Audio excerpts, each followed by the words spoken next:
guys, Janet here with Radiant Wanderings. Thank you so much for joining me today. If you're new to the channel, hit that subscribe button and stay a while. And as always, if you find anything in here helpful or useful, please give a big thumbs up. It really helps me out. And with every video that I do, if I go too fast or you need a link or something that I mentioned, check the video description below because I always put a link to my blog post with all of that information in it for you so you can refer to that later. So for this episode, we are talking about what to pack for a one-day straight-through hike for rim to rim in the Grand Canyon. So this is not for overnight camping or staying at Phantom Ranch. This is just straight through. And just so you guys know, it's not recommended to do it this way. The nice thing about doing it this way is you don't have to get the permits, you don't have to reserve a campground space or space at the ranch the night between, which is hard to get. It's hard to get those reservations. But they really discourage doing this. You really need to train for this, so hit that notification bell because I will have another video. 4 of us are going. We've all trained a little bit different, so I will talk about what we each did. And then after the hike, we will come back together and let you guys know if we think that worked out well or if we would change something or do something a little bit different. And then I will also be vlogging during the hike a little bit. Only with my GoPro, I'm not taking this camera. And I will give you guys some tips for the actual hike there. So we are starting on the North Kaibab Trail. We are hiking down, I believe it's around 5,700 foot elevation we're hiking down.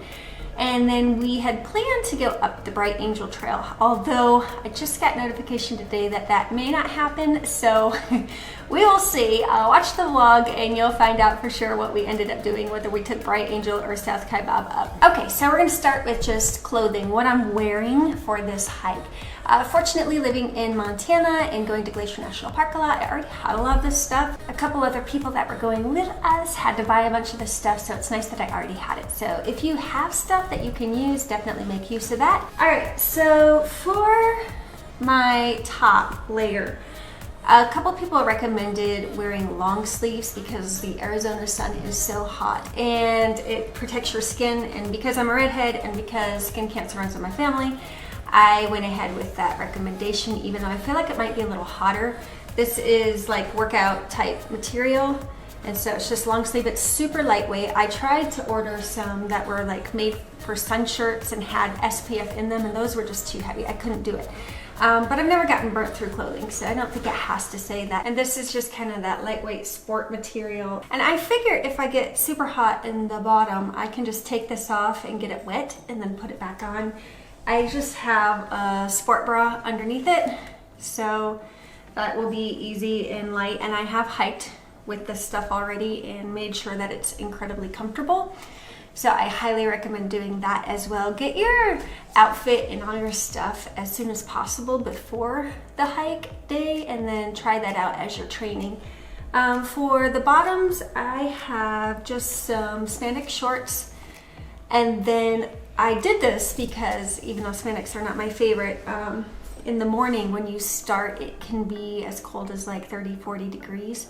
So in the morning, I'm just gonna have leggings over top of those, and then when it warms up, I can just strip these off and have these already underneath and not have to worry about putting something else on. In the morning, I will have a puff coat, my North Face puff coat, which I absolutely love. It's not my favorite color. I got it on clearance at the outlet. But it works great, and so this will go in my pack as the day warms up. And then I do have a raincoat just in case of rain. This is super lightweight. Again, not my favorite raincoat ever, but look how small it gets. It's so tiny. I love it. So that's just in case. And then we're going to be starting around 4 a.m. I was not happy about starting at 4 a.m. I didn't verbalize this because this was not my trip to plan, but I thought 6 a.m. would have been perfectly sufficient. I would highly recommend a 4 a.m. start. So I just got, you're either gonna want a headlamp and then a beanie separate. I just got a pair so the headlight is in the beanie. Kind of ugly, looks like a one-eyed thing, but super helpful. I have hiked with this since. I did a sunrise hike here locally, and somebody had one that had a red light, which this one does not have. I thought it did, but it's actually a white light and then like this siren, which is, I don't know what you would use that for. That's super annoying. The red light was really nicer on the eyes when it's so dark out. So if you are buying one, I highly recommend getting one with a red light. I have, for later in the day as it warms up, just bandanas and then a ball cap. And some of the other people hiking with us have the sun hats that go all the way around. And my husband really wanted me to get one of those. I don't like them, so I'm not going to do that. And I have hair that covers my neck, so I don't think it's a big deal. And I figured, worst case scenario, I mean, it's not gonna look great, but I can always just wear my hat backwards, right?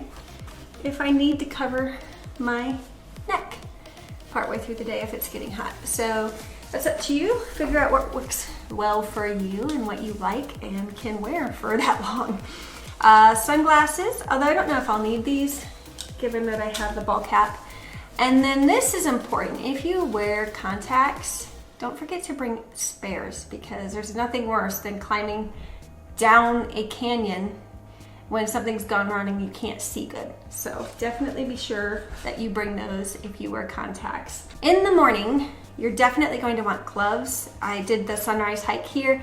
I forgot to wear gloves and that was horrible. My hands, my fingers were freezing. So definitely get some thin gloves that you can wear. For socks, I'm bringing two. This will be my starter pair.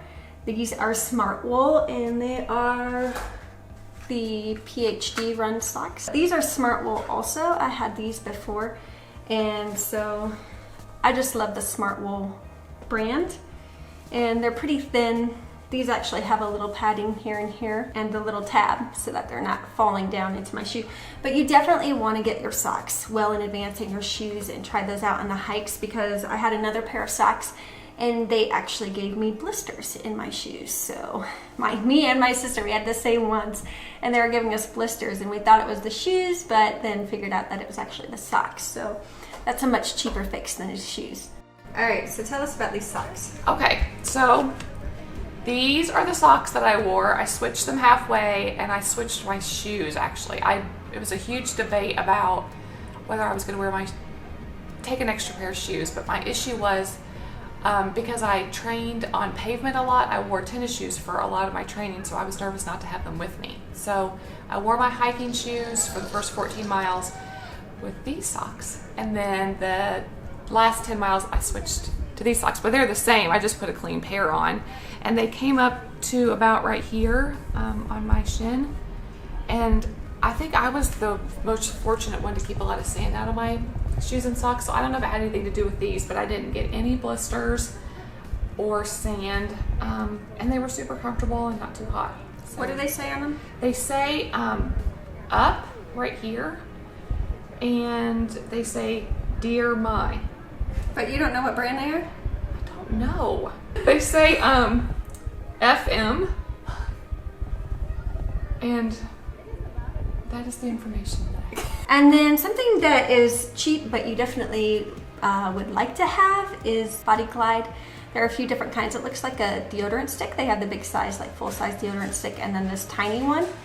And this is just an anti-chafe moisturizing balm. So if you start to get a blister on your heel or your foot anywhere, you can rub this on, and this is supposed to help with that. So I hope it does. You definitely need good shoes. You definitely want like trail runner shoes, something with good traction on the bottom. I don't know if you can see that there, but these stick out, these knobbies stick out real good. So I'm not gonna be slipping and sliding down the canyon.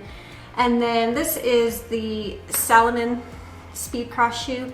I think that I had a pair of these similar in my Glacier National Park What to Pack as well. I've worn those out and all the knobbies have worn down, so I had to get a new pair. But the nice thing is the Sportman Ski House here locally, the sports store, they have them and they'll go on clearance every now and then. So if you just keep an eye out in advance of when you go, you can probably get a good deal on them. They're normally over $100, well over 100, but I think I've always gotten mine for $60 or something like that on clearance. Of course, you don't get to pick your color, but if that's not super important to you, highly recommend looking for that. Also, Sierra Trading Post.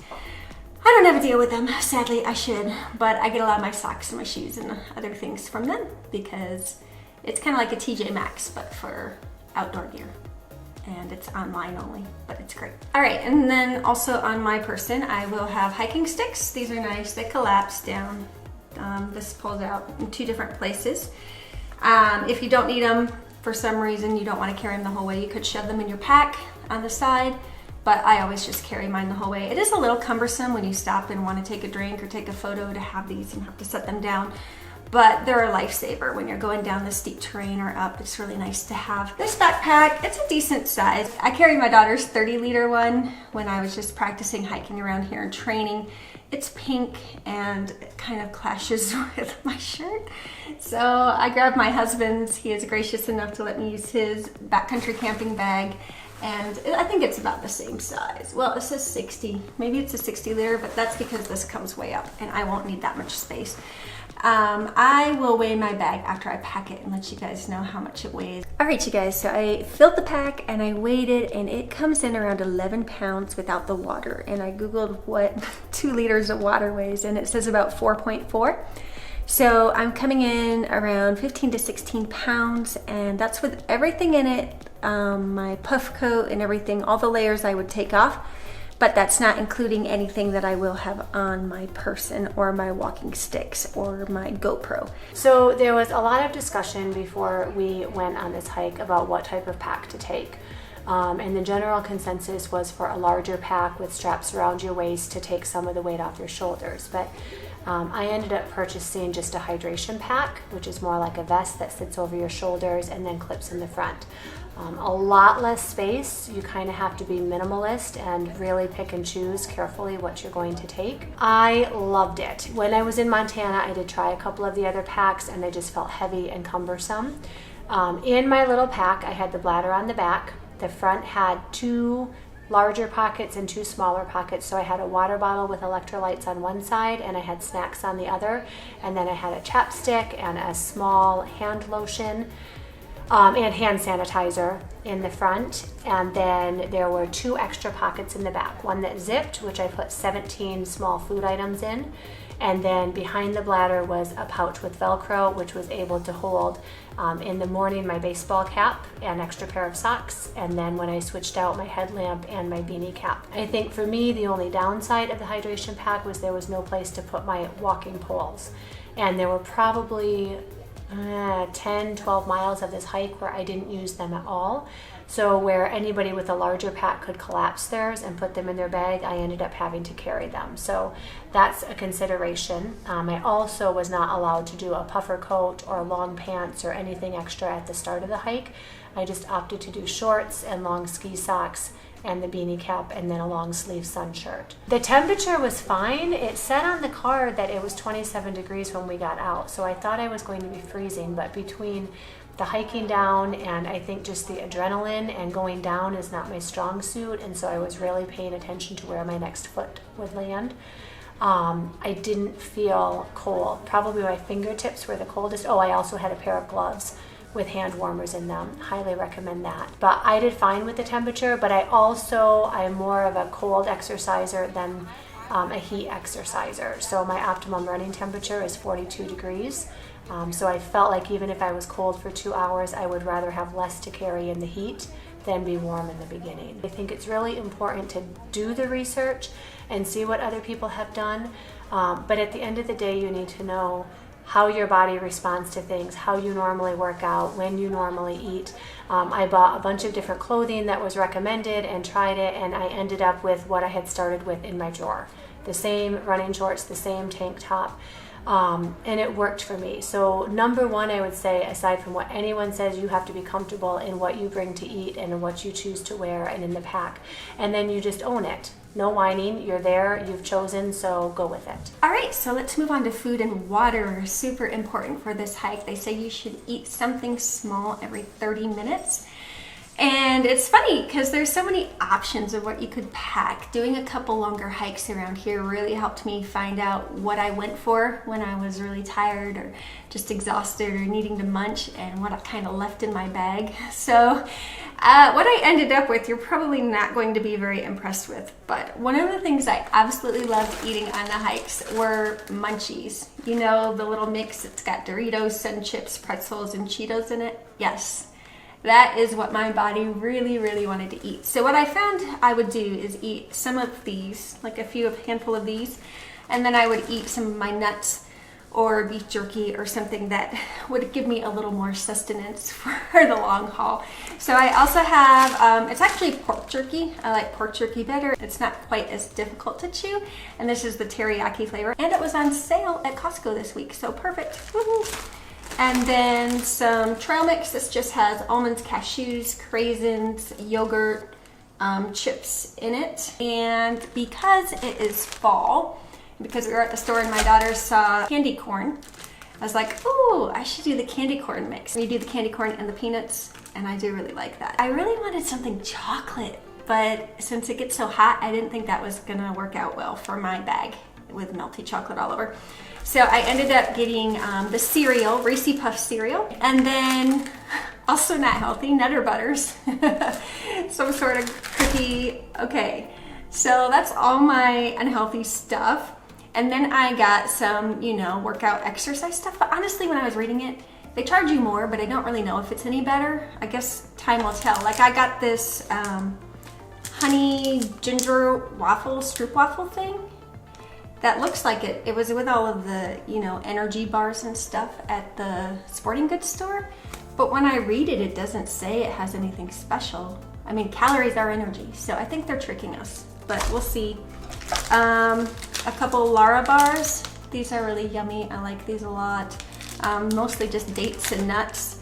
And then some Cliff bars. This is the snack size, and then these are the kid size. So perfect for just a little snack every 30 minutes. These are called Salted Watermelon Energy Chews. It's the Cliff Blocks. So I don't know if these will work. I'll let you know after we hike. And then some of the local students around here that play soccer and stuff said they use these hammer gels. So I kind of plan on sucking down one of these before we start our ascent, and then maybe doing another one or two midway through to try to get just a burst of energy. At that point, I know I'm going to be just dead exhausted. So maybe that's about all I can handle. And one of these, this Tropical one, has caffeine in it also. So I'm thinking I'm gonna be wanting that since we're starting at 4 a.m. And then I got these little sport beans. They're like Jelly Bellies, but they have caffeine in them also.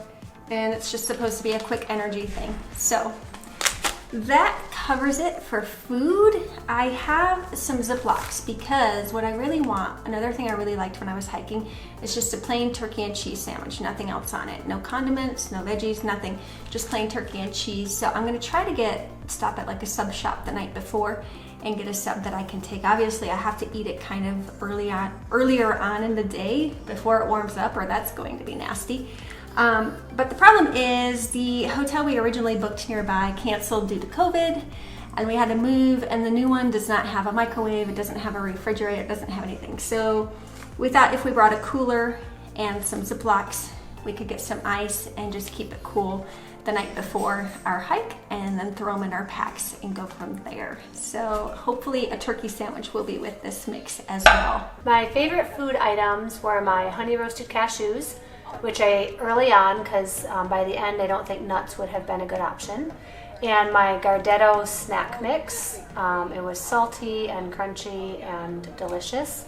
I also took a small bag of the Trolls gummy worms, which was a really good pop of sugar and easy to just keep pulling out of the front of my pack as I walked. I ate one Luna bar, like protein bar. I didn't eat the others. And then I bought these sport beans, which I thought would be amazing with caffeine, and they were not amazing. So I recommend anything new that you buy to try before you go, and don't rely on a pack of something you've never put in your mouth before. I liked the peanut butter crackers I took and the kid applesauce pouches, and then I also liked the turkey jerky I took. Those were good sources for me. And I ate almost everything I took, which was a lot. A couple items that I really liked. At lunch I had a half a turkey sandwich, which stayed cool enough down in the inner part of my bag, and that was actually really good because it had some wheat bread, it was nourishing, it was tasty, and I felt like it was real food. Another item that I liked was it was originally a frozen bean and cheese burrito, and then I just thawed it out the night before in a cooler, and then it just kind of warmed up naturally in my bag. And that was a good source of, honestly, for me, protein and a little bit of carb, and it really helped me out when I was kind of struggling a little bit more at the end of the hike, and it tasted really good. So that was a fantastic item that I would actually do again. I had some little elfin cookies, little lemon cookies. Those were kind of a hit. Those tasted just lightly sweet, but not too bad. And the lemonade at the bottom at Phantom Ranch was probably my favorite thing of all day, and I purchased that. So that is for purchase. They have stuff down at the bottom of Phantom Ranch like bagels, cookies, apples, bananas, just kind of order at the window, take your food and eat. Nothing grilled, nothing like that. It was all outside. But the lemonade was $5. So if you're going to be down there and think you want to do it, they only take credit card. And just a side note, they have postcards that you can mail from there to, of course, anywhere, international or US. So that was kind of fun for other people on our team. My most least favorite was the jerky. It was my first and last time of ever eating jerky, but I ate it because I felt like I needed the nutrition, and I made myself eat it, but I did not like that at all. The other thing in regards to food is I packed a lot of things that were recommended that I'd read prior, like Cliff Bars, blocks, salt tablets. Those were all fine. In hindsight, others in the group packed things like potato chips, Cheetos, and a little more snacky, normal fun foods. I didn't pack so much of that because I really felt like I needed the nutrition. And I don't know if it would have been better or not. I didn't really loved anything else that I had packed, and I had a lot of items packed that others had recommended, which sounded healthy, but I don't really know if they helped me, but I made myself eat them, but I didn't really like any of them. So I kind of envied everybody else's food. I'm like, oh, it looks so good. Before I do it again, I would pack more things that I really like Cheetos and that kind of stuff. All right, so let's move on to water. Water is the most important part of your pack. You definitely need that. I read that you want a water bladder, which is, if you're not familiar with what that is, let me show you. So it's just this little guy, and it holds 2 liters of water. So if you think like a 2-liter bottle of pop, it's a good amount of water. And then it's nice because it has the straw, which can come up through your backpack, and rather than having to stop and take something out every time you need a drink, you just suck on that and you have it. And then I also got in this these electrolyte tabs, because it does get so hot and because we're working off so much energy. Definitely want to keep those electrolytes up in addition to just plain water. I'm going to throw them in my bladder. That's what I did on my practice hikes, and I really liked that. This one has caffeine and electrolytes, this cola flavored one, and then the grapefruit is just the electrolytes. But then in addition, you're supposed to have a water bottle because I guess there's cacti and stuff that can poke your bag and bust your bladder, and that's a problem. So you definitely want a water bottle in addition to, you can just do a disposable one. I was gonna do one of the roll-up ones, which would be super lightweight and take up barely any room in my pack, but my husband wanted me to bring a water filter just in case we get stuck overnight and we're not planning on it. So the filter just attaches to a regular water bottle. So I will be buying, you need one with a wider lip, like a Dasani type water bottles. But I'm probably gonna have them empty and just the ability to fill them, because if my bladder did get a hole poked in it, I would realize that it would be leaking all over my stuff, and I would have time to pour some of that into the water bottles. All right, you guys, so this is optional, and I probably wouldn't bring this on my own just because I'm used to hiking a glacier and let's be honest, peeing in the wild and whatever else. So my sister wanted us to bring toilet paper. She's like, should we throw a roll of toilet paper in? And I have these just mini packs of tissues. So I said I'd bring some, and if people want to throw them in their pack, they can. There are pit toilets and all that along the way, and I'm pretty sure there's toilet paper in there. Because there's 4 of us, we've divided and conquered with some of this, so we're not all bringing this, but bug spray, I don't know if you'll need that. I'll let you know afterwards. Of course, it could vary by time of year anyway, so you might want to have some. Or at least they have like the little bug spray wipes, I think, as well, which would be a lot lighter. And then sunscreen, definitely a must in the Arizona heat and sun. Definitely gonna want that. Feet are very important to this hike, right? So I'm just bringing a tiny toenail clipper just in case somebody has a hangnail or something that's bugging them. And then just the file, really just so, you know, hangnails you can dig down in, because most little ones have that thing and this one doesn't. And then 2 of us, I think, are going to have a first aid kit. So in the first aid kit, there's pain relievers of various sorts, bandages.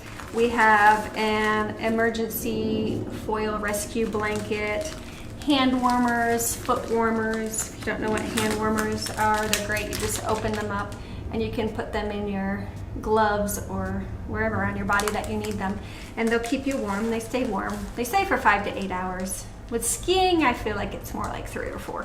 But it's something. Antibiotic ointment, little bandage roll. So plenty of stuff. You can order these first aid kits on Amazon. They're pretty cheap, inexpensive, and definitely a good thing to have. Okay, and then because our husbands love us, we also I have this little baggie and it has the flint and steel so I can start a fire if I need to. Yes, I do know how to use this. I have been trained. And then these are little wet fire things. They're fire starting tablets just in case we get lost or break an ankle or something else and don't get out when we hope to. A knife, just in case. This is very lightweight, but he says it's very sharp. This is what I'm really not thrilled about. A saw, in case I need to get dry wood and it's wet, which I don't even know where to find wood up there. Like, I can't even get it open. I guess I better talk to him about how to open this. And then a tarp, which I'm really not thrilled about this because this is kind of, I mean, it's probably a pound, but every pound adds up. So I think that covers everything that we are taking on this trip. Oh, and of course you're going to want a camera. Most of you are probably going to use your phone. I don't even think I'm going to take my phone. I'll have the GoPro and a little tripod I can put this on. And then also I did order something for music. However, I'm afraid due to Labor Day and COVID, it's not going to get here until the day I leave, after I leave. So that's unfortunate. But definitely if you want something for music, order that well in advance so that you have that. I think it would really help out on the ascent when you're exhausted and just feel like you can't go anymore. You guys have an awesome week. I'll see you next time. Hit that notification bell to check out those other videos of how to train for Rim to Rim and then see how it actually went for us all.